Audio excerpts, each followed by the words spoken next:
Welcome to Principal Center Radio, helping you build capacity for instructional leadership. Here's your host, Director of the Principal Center, Dr. Justin Bader.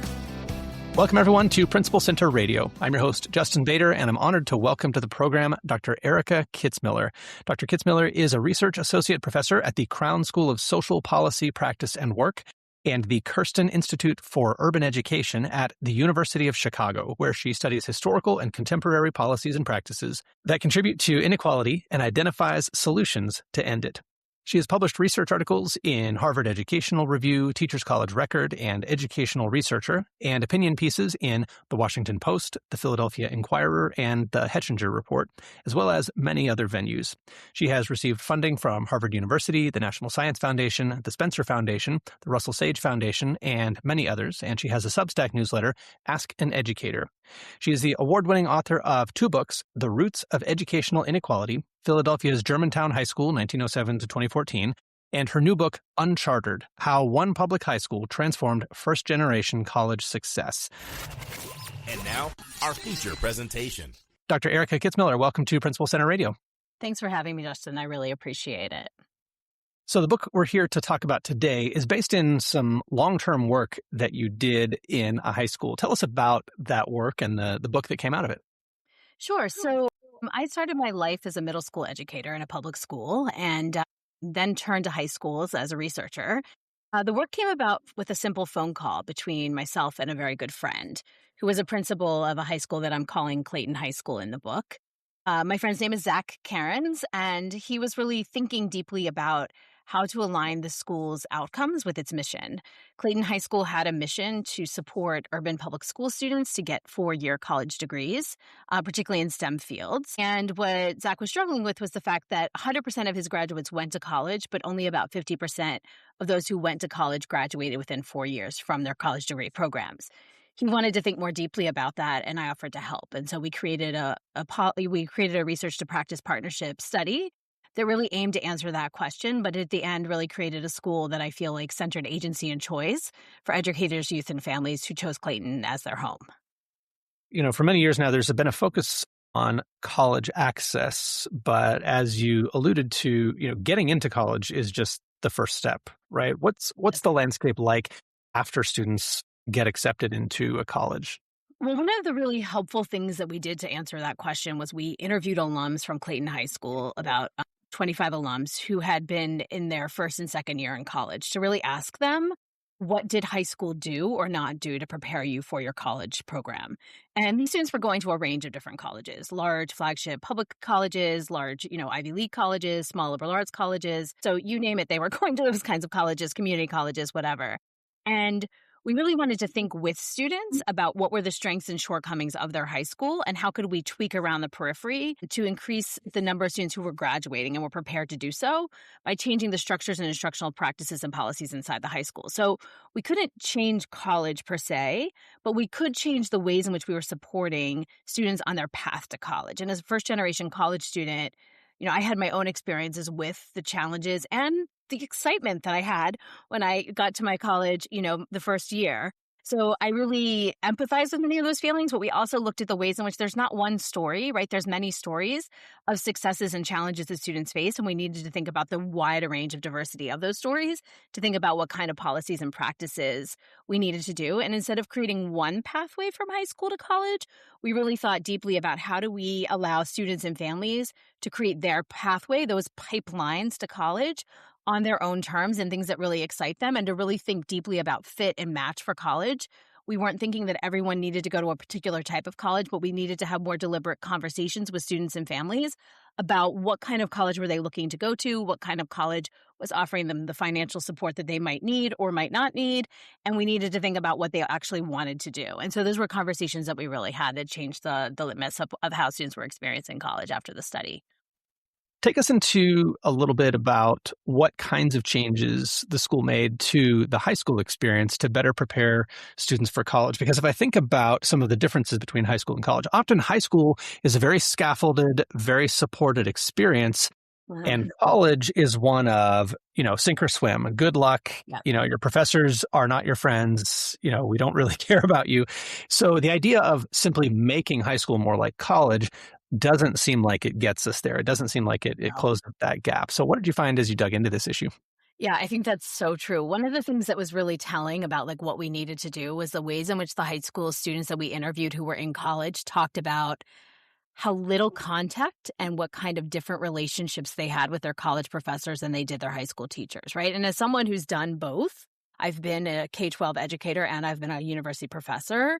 Like that made sense to me, but I didn't really think about that until they said that. And so what we needed to think about was how could we give students time early and often to practice one of the key things that is different about high school and college, which is you do have more choice and agency over what you do in college than you do in high school, right? In high school, as most people know, you have a series of required courses that you need to take for graduation. And in the state where this school was, those are pretty loose. I mean, they're not like super, super rigid. We didn't have like state mandated exams that you needed for graduation like we did in New York. So we wanted to really think about how could we get students to understand that they had choice and agency over their courses in high school, much as they would in college.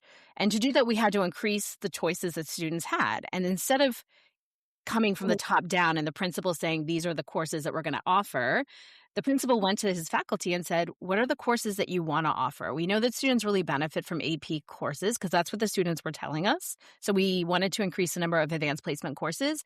But we also knew, as my friend Zach would quip, that most students don't show up. He was an English teacher, so this joke is not like meant to be annoying to English teachers. Just to say that, he was like, kids don't really show up for English too, right? Like they don't show up for the required bread and butter courses in high school. They show up for things that they're really interested in, which is one of the benefits of college. And so we thought really deeply about how can we create electives like gender studies, like robotics, like journalism, things like that, that were like both and kind of courses that students could then take after they had finished their careers. But we didn't stop with just offering more courses. I'm just giving this as an example. We also really wanted to educate students and families about the fact that when we expanded these courses, we expanded their choices and agency. And so we had lunchtime like sessions where Zach and his colleagues would stand on a lunch table and they would talk to students about, through a PowerPoint, what their options were, what AP courses were, what electives that were going to be offered. The students drove the electives. So if the electives didn't fill, they weren't offered. So teachers knew that. They kind of had to like make sure that students understood the electives were available and get students interested in taking them. None of the electives really didn't run, but that was something that was put on the table. And then he had advisors work one-on-one with students to really map out what was their plan, not just for 9th grade, not just for 10th grade, but their plan for 9th grade, 10th grade, 11th grade, 12th grade. And it wasn't like set in stone. I joke with my kids, it's like not Rosetta Stone, you know, it was flexible. But to get students to really think about the arc of their career in high school, and then we brought families in for an evening presentation to have families also be part of that. So it's just like an example of what we did to get students practicing, like what is it like to meet with an advisor? What is it like to pick courses? What is it like to like say I want to take AP African American history rather than AP history? What is it like to say I want to take robotics rather than AP Chem? And also it made sure that students we were finding that many students were just either lumping all their APs in their junior and senior year and then totally stressed out, which makes perfect sense. We pushed some of those APs back. We would tell students and we told them you don't need to take 18 APs in high school. You need a couple, and everybody needs a couple. So that was the other thing we did is we made sure that all students understood that AP courses were expected of Clayton graduates. This was a college prep special admit school, rather than saying, if you want to, you can opt in. So I think that really just changed the narrative about what Clayton students were expected to do and the kind of education and practice they needed. So when they got to college, they were like, I'm used to meeting with an advisor. We also created syllabi for courses, so they got used to reading a syllabus, planning ahead, like those kinds of things that are soft skills that do really matter for college students in ways that you said, like, because they're going to sink or swim, like, unless they're very fortunate, right? That's generally the nature of most colleges, although colleges are warming up to the idea that they need to have a retention policy because of the enrollment cliff.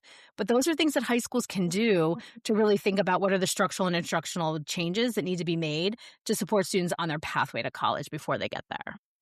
So you're taking that idea of a syllabus and you're kind of intentionally teaching it at the high school level and saying, hey, look, in college, you are going to get a syllabus. The professor is not necessarily going to tell you when you have something due. You have to look at it. You have to plan ahead. So I'm going to do the same thing. I'm going to, tell you now that this is how this works. Did that result in kind of supplemental instruction about those kind of soft skills, or did that result in the classes looking more like college classes ultimately, or how did that shake out? No, I think it was more the former. We had to think really intentionally that these were still high school students and this was time for them to practice and learn and to have their families practice and learn too alongside of them. So I think unlike colleges where like you're totally right, sink or swim, it was like sink and we'll catch you, right? Like sink and we'll catch you again, sink and we'll, we'll keep catching you. And I don't think that meant we coddled students. I would not say that. I think it meant that we knew they were practicing and that the practicing was more important than not catching them, right? Like, because we wanted to make a safety net that they could then make mistakes in high school that they then hopefully would not make in college. We also had office hours. So faculty, like there was a common planning time that they built into the schedule and faculty would have office hours. So again, like I've taught at the college level for first generation students, like that's not something that you're very accustomed to, like going to someone's office and meeting with a professor to talk about something until the problem becomes a problem, right? Like my very elite students know on day one, go meet your professor, go talk to them, like they know that. They've been socialized to know that.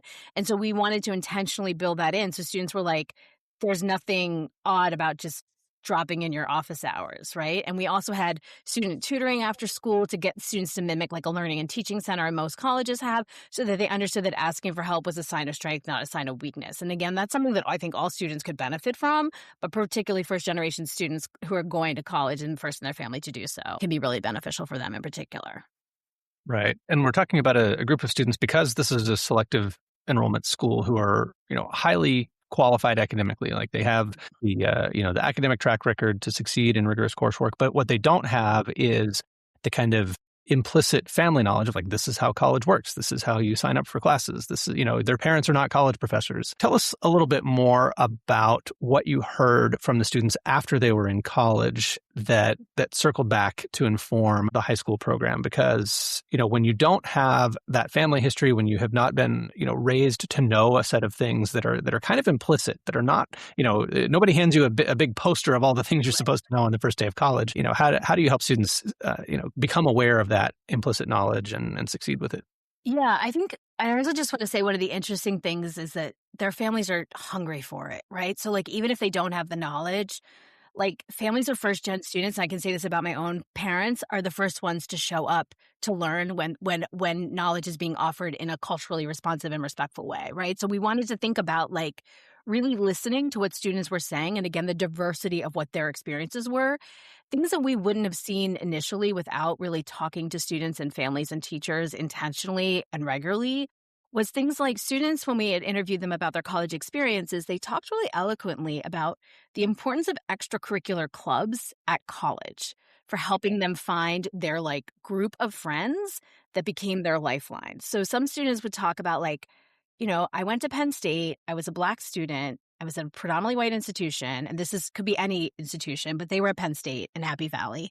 And for both of us who grew up in Pennsylvania, we know that is not an urban context, right? And she was doing fine academically, but social emotionally was like really floundering. She felt very out of place. She didn't feel like she had the network of home that she had in her big city. And she joined the Caribbean Students Association, and she said, that's where I found my home, right? And so we then thought really intentionally about like, we need to expand extracurricular activities, and we need to make sure that we are encouraging all of our students in high school to participate in at least one that is meaningful to them and talk to their families about the importance of that, right? So we expanded clubs and activities. If a student wanted to create a club and could find a teacher to sponsor that club, the club was created. And we did that in a variety of different ways to make sure that students' identities and interests were really reflected in the clubs and activities. We also learned from students that they relied very heavily on their classroom teachers to provide soft skills support, which should be no surprise to anyone who's in a school. Although it was a surprise to both of us, me and Zach did not see this.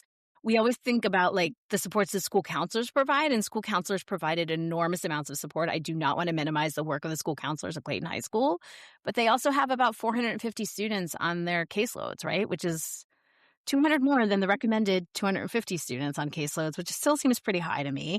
And so they weren't always available to offer one-on-one support to students when they were thinking about like, what kind of school do I want to go to? What kind of courses should I take? What kind of summer internship should I have? And students talked really clearly that in their sophomore and junior years, they relied on teachers more than counselors for those kind of supports. So we created a college seminar to make sure that students had one-on-one supports from teachers in a class of 15 their entire senior year to help them not only with their college applications, but also the matriculation process. So helping them think through, what is the letter you have? What is the financial aid package you have? Let's practice asking for more financial aid. Let's role play making phone calls to the admissions office, right? Which, again, wealthy, privileged students know how to do very well. I went to school with many of them, and watching them in action was something to behold, right? But that's not something that kids who are from disadvantaged backgrounds might know how to do, right? They might, but they might not. And everyone can benefit from some practice. So those were the kinds of things that we built in. Every time a student would say something, we would ask other questions to learn more, or we would think really critically about, like, what could we do inside the high school? We didn't have massive funding. We didn't have like splashy initiatives. We had like trust and relationships, and we had people at the table. We always had educators and youth thinking together about what could we do to address this thing that we learned was happening, even if it was a success story. It wasn't always a challenge, but it was like, hey, now we know that students rely on teachers. How can we make sure that teachers aren't burdened by that work, but have time to do that work in a meaningful way? Very interesting that you mentioned leaning on teachers rather than counselors. And I wanted to follow up on that because I've heard a lot of stories lately of people who have some sort of chip on their shoulder from their high school counselor. And I don't know how many of them are remembering accurately what was said to them. But if they are remembering accurately, in a lot of cases, it's something that they recall as very hurtful. And I think counselors face this real tension of needing to provide good guidance, which includes realistic guidance. Yeah. And yet not wanting to, crush the dreams of young people. How do you think about that tension and maybe what's different between teachers and counselors? Because certainly we don't want to be in a situation where we're lying to kids, and saying, with these test scores, you can get into this school. Well, Absolutely. If you can't, it doesn't serve students to tell them, pleasant fictions about, what paths are open to them and what are not. So how do you think about some of those tensions, and what did you see happening with teachers and counselors? Yeah, so I think that one of the things that we thought really critically about is that oftentimes counselors are the reactionary party, right? Not by choice. Let me be clear about that. But generally, when the problem has gotten to a pretty high point, kids go to the counselor, or they get forced to go to the counselor, right? Maybe they're not even going by choice, but they're directed to the counselor. And the counselor really doesn't always have time or space to do the more proactive education, learning, and teaching and trust building that counselors are exceptional at, right? Like my school counselor, my high school counselor was my lifeline in high school. So I just want to say that too. Like, right, we have exceptional school counselors, and that's the work the school counselors really want to be doing. So in this college seminar, what we did is we made workshop time for the school counselors to push into that college seminar so that students didn't always feel like they had to go to the counselor, which might seem like not a big deal, but it was transformative, right? Because now the counselors are coming to say, you do have choices about college. And yeah, you might not get into that reach school, but go ahead and apply and make sure you have safeties and matches, right? And we discussed, what is a reach school? What is a safety? What is a match? We found at Clayton that many students weren't actually applying to reach schools because they didn't want to be rejected. So we had to have really intentional conversations about rejection is not failure. Rejection can be you were just striving for something really great and it didn't happen this time, but might happen another time. And we also thought really critically that, and I was just writing about this week, that the school counselor cannot be the only point of support, right? So the fact that there was a teacher teaching that college seminar course, that person became a point of support.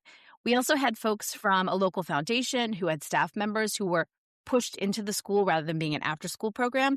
Those staff members became an extra layer of support.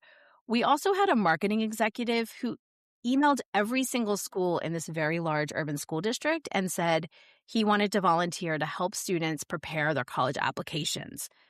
Zach was the only principal who said, I will talk to you. And this volunteer transformed hundreds of people's lives.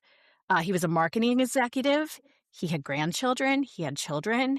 He knew how to pitch an idea better than anyone in the school, right? So when you need to pitch a personal essay and you need to think about the college match, Chris Manning was exceptional at that. And he worked one-on-one with students. Initially, Zach had him working with the top 20% of the class. And Chris said, that's not enough. I'll come in every day to work with every student in the school.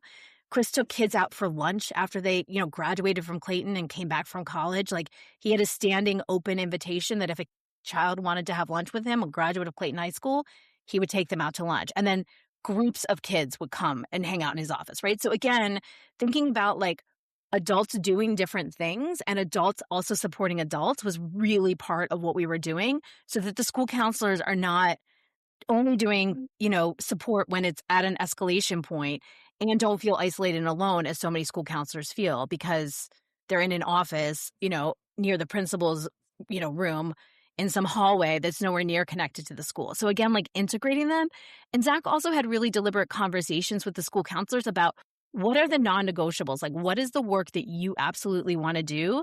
And he made sure he protected that work. So when the partnerships came in, the folks in the partnerships were not doing the work that the school counselor said, I really want to do X or I really want to do Y.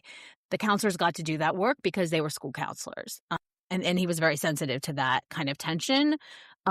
And there was a lot of conversations that needed to happen over time to make sure that the relationships really were good between the adults, right? Which I think is really important. People were very honest, like, this is going to take time and there's going to be missteps. And we don't want to dismiss the possibility of what a partnership could be just because of missteps, right? Because creating things is hard in schools. And I think there was a lot of attention to that and a lot of grace and compassion around like, what could this partnership look like and how is it going to work? Love it. Pretty amazing what a dedicated volunteer can do. Amazing.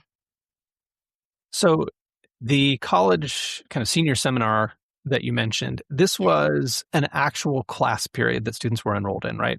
That's right. So this was not a, hey, teachers, we're assigning you 15 kids just on your own time, find the opportunity to mentor them. This was a class that met every day with the teacher, a That's specific right. number of students. Every student gets assigned to this class their senior year. So the time is set aside and they're able to do things that the counselor with 450 on their caseload, couldn't get to. And they're able to kind of work in concert with one another, each doing their part. So I think there are some critical lessons there that like there's no magic, right? This is about resources. This is about time. This is about staffing. Was there any magic? Would you say there's other magic to what made that senior seminar work? So I would say there was some pretty big magic on the part of some phys ed teachers. The phys ed teachers willingly took more students in their physical education courses to make sure that the senior seminar could run. So I just want to give like a clear shout out to those teachers. The senior seminar met 2 days a week. And if those gym teachers hadn't been flexible about the number of students in their gym classes, the senior seminar might not have happened, right? And the interesting thing was it was that volunteer who really helped Zach think through how can we move the schedule around, right? So again, like you never know who your partner is going to be in the moment to make something magical happen. And that's how it happened. Yeah. Well, speaking of partners, maybe we can close by talking about your partnership as a researcher. So was your role in the school entirely as a researcher? Or did you have another role in the school as well?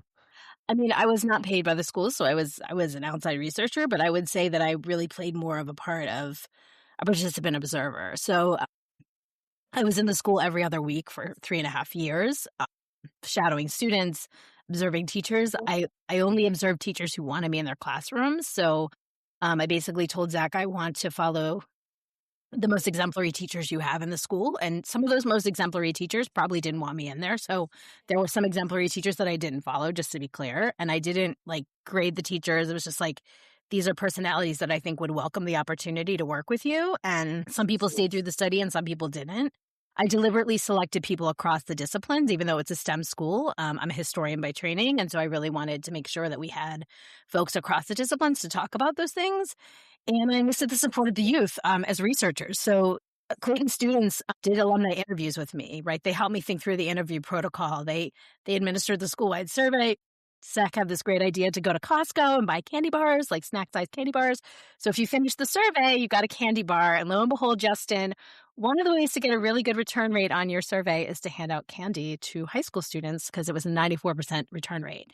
The students helped me come up with the questions. So the questions were youth-centered, right? Like, I ask questions in very different ways than an 18-year-old or a 16-year-old. And I met with the youth for a year before we started the study, just having really casual conversations about, like, what is working in your school and what isn't. And I jotted down notes, and then I brainstormed things with Zach, just, like, back and forth. And we did not select, Zach would say we didn't select the student government. Zach just, like, looked at his roster and just started calling students that he felt like really represented the wide array of students in his class. In his school. And so I think that really made people feel like they had a role to play in the work, and that I was kind of like, some days I was the conductor and some days Zach was the conductor, depending on what was happening. And I think it took a really trusting relationship between a principal and a researcher. Zach and I both went to the same graduate school programs. Like, we think very similarly, although we have radically different approaches to work. And I think we were grounded enough to know who did what better, right? So it's Zach's school. When Zach wants to make the changes, they have to work for Zach. Even if I recommended something, like, I wanted an IB program, but that wasn't going to work. And so I lost, right? Like, and I had to be like, okay, that's not going to work.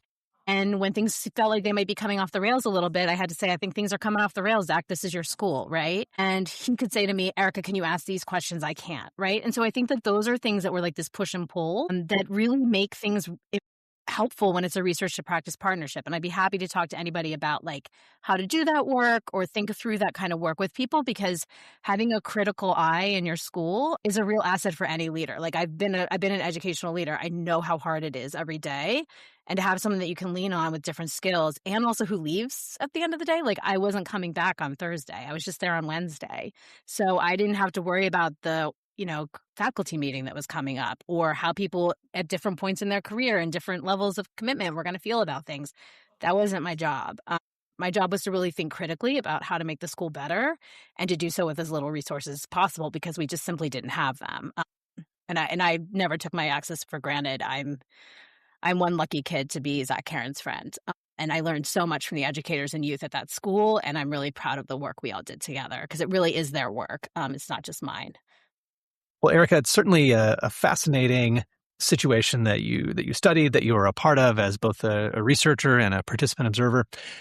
Thinking about other contexts, maybe a traditional comprehensive high school where students have a variety of paths after high school. It's not 100% college bound in terms of student population.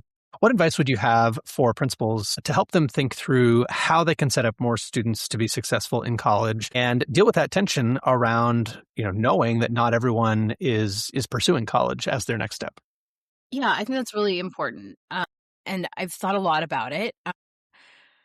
I think part of it is to not dismiss what students might want to do, right? So to just be really intentional and listen to what they want to do.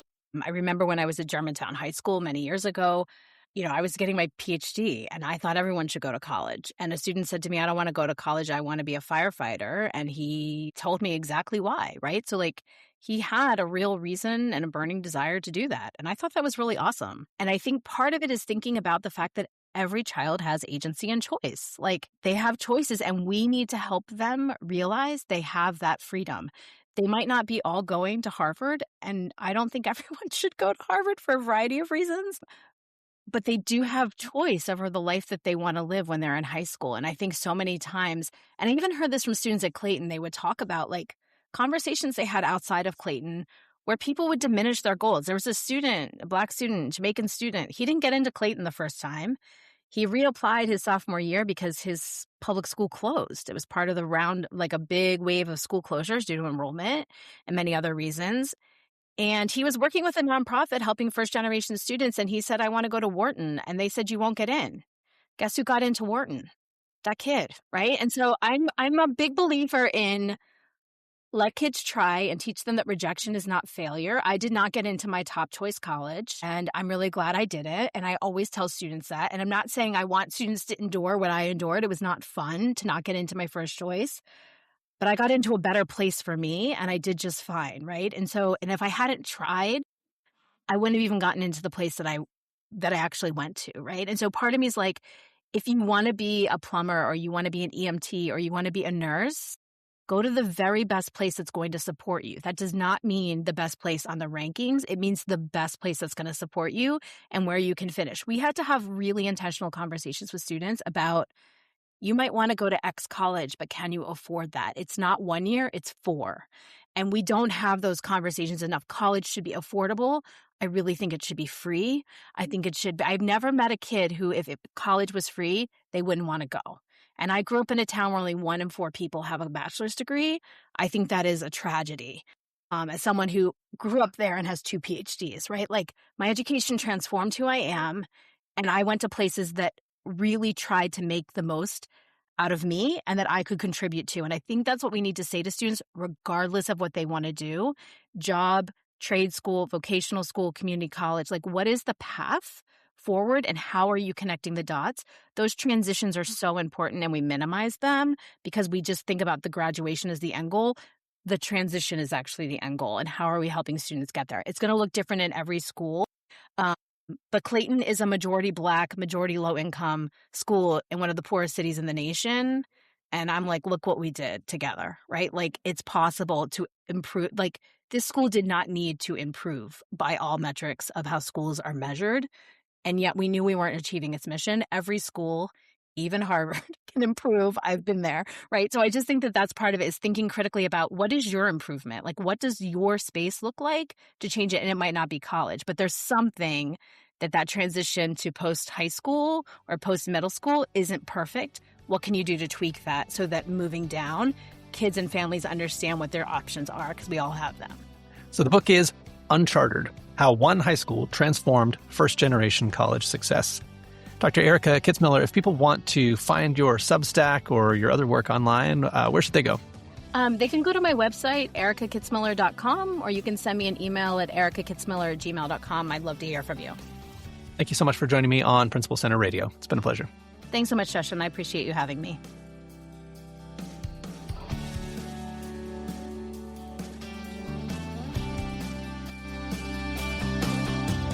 Thanks for listening to Principal Center Radio. For more great episodes, subscribe on our website at principalcenter.com/radio.